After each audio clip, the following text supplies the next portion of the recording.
আজকে আপনাদের সাথে একটি স্ক্রিপ্ট নিয়ে কথা বলবো।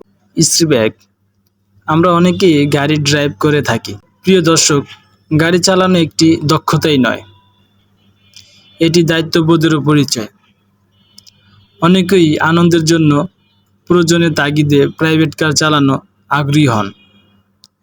তবে গাড়ি চালানোর আগে এর বিভিন্ন যন্ত্রাংশ, ট্রাফিক আইন এবং নিরাপত্তা বিধি জানা অত্যন্ত জরুরি। বর্তমান সময়ে তরুণদের মধ্যে প্রাইভেট কার চালানো শেখার আগ্রহ দিন দিন বৃদ্ধি পাচ্ছে। গাড়ি চালানোর মাধ্যমে যেমন আত্মবিশ্বাস বাড়ে, তেমনি নতুন নতুন স্থানে ভ্রমণের সুযোগও তৈরি হয়। তবে শুধু স্টার্টিং ধরতে জানলেই একজন দক্ষ চালক হওয়া যায় না। গাড়ির brake, clutch, gear, accelerator, engine, battery, tyre সহ বিভিন্ন যন্ত্রাংশ সম্পর্কে ধারণা থাকা প্রয়োজন। এসব বিষয়ে জ্ঞান থাকলে গাড়ির ছোটোখাটো সমস্যাও দ্রুত শনাক্ত করা সম্ভব হয়।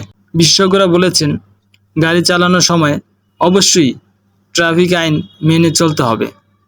অতিরিক্ত গতি, মোবাইল ফোন ব্যবহার কিংবা অসাবধানতা বড় ধরনের দুর্ঘটনার কারণ হতে পারে। তাই নিরাপদ ড্রাইভিংয়ের বিকল্প নেই। গাড়ি চালানোর আনন্দ উপভোগ করতে হলে আগে নিরাপত্তাকে গুরুত্ব দিতে হবে। নিয়ম মেনে গাড়ি চালান, যানবাহনের যন্ত্রাংশ সম্পর্কে জানুন এবং নিজে নিরাপদ থাকুন, অন্যকে নিরাপদ রাখুন। ধন্যবাদ।